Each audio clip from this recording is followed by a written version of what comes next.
students, myself Miss Rachna Jain, Associate Professor, Department of English, Government PG College, Rajgarh, Alwar.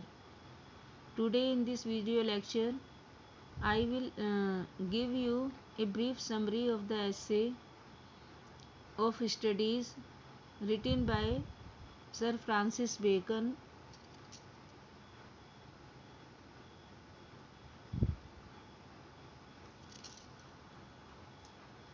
This essay is in the syllabus of BA Part 3rd, English Literature, Paper 2nd, Unit A. Now, I give you the brief introduction of the author Sir Francis Bacon. Francis Bacon was born in 1561 in London. He was the youngest son of the Sir Nicholas Bacon, the Lord Keeper of the Great Seal in Queen Elizabeth's reign. For some time, Bacon was educated privately and then he got education at Trinity College, Cambridge, and after that he joined the Gray's Inn in 1576. He started his legal career in 1582 and became a member of Parliament in 1584. He devoted the remaining last 5 years of his life to literary, scientific and philosophical works, and he died in 1626. His major works are essays, The Advancement of Learning, The History of Henry VII, New Atlantis, and Maxims of the Law. His essays represent even today the best examples of clarity and brevity. Now, I give you brief summary of the essay of studies written by Francis Bacon. Study has 3 uses. It gives happiness to the heart when one reads in loneliness or isolation with a free mind. It decorates the personality when a person uses it to refine his conversation, and it sharpens the power of judgment when a person does some important work. However, too much reading is harmful because it makes a man inactive.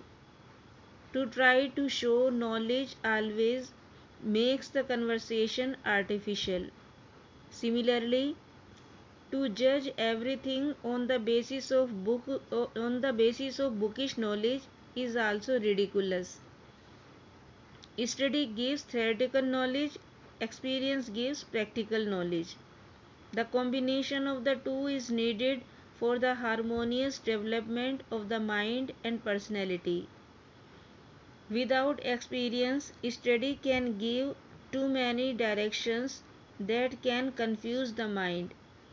The aim of study is to be able to think, judge and consider properly, not to be confused or to be blind imitator or to be overconfident to contradict others' points. Books are mainly of 3 types.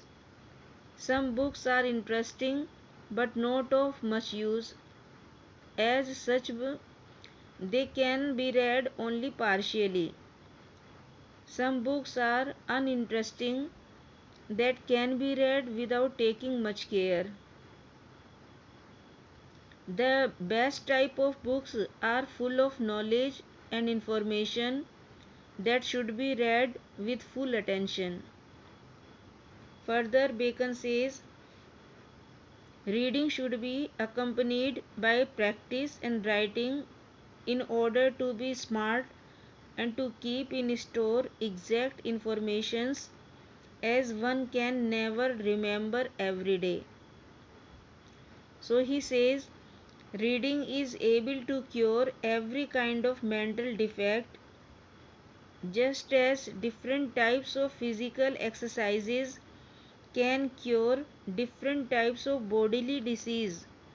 Similarly, the study of different types of subjects can solve the problems of different types of mental shortcomings.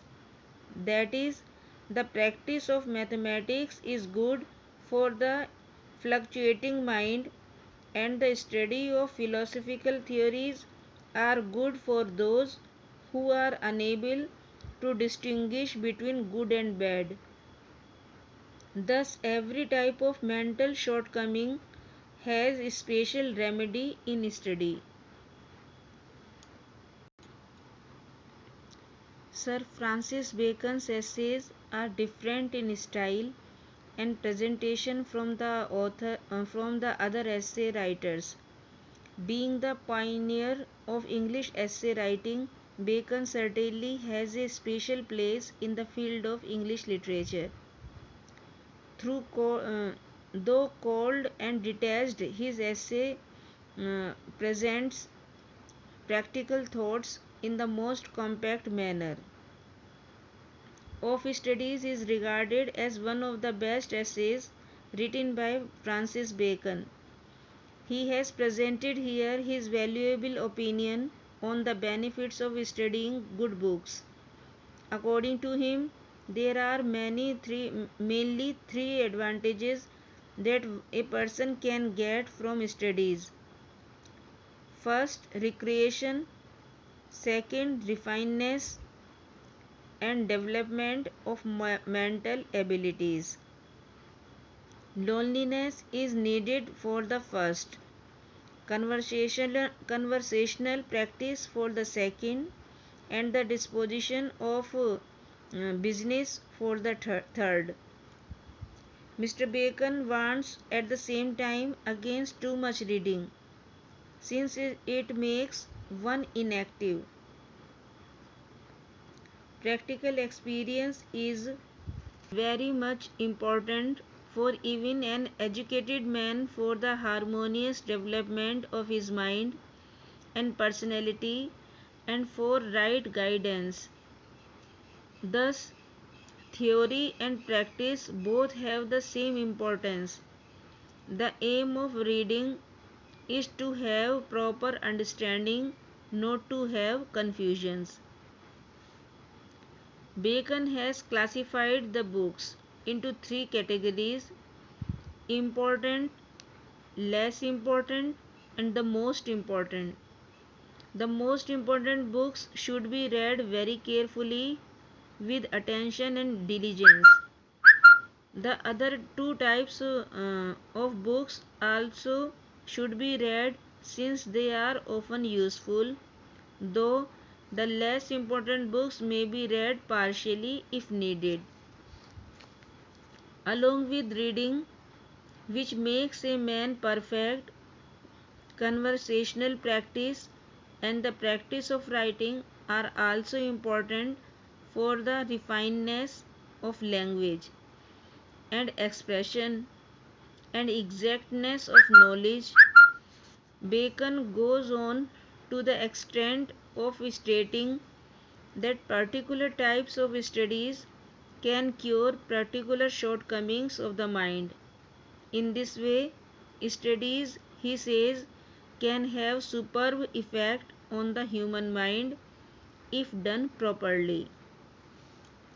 Bacon advises to read good books in this way and establishes his point logically. As usual, the essay has been written in the compact style, in the direct manner.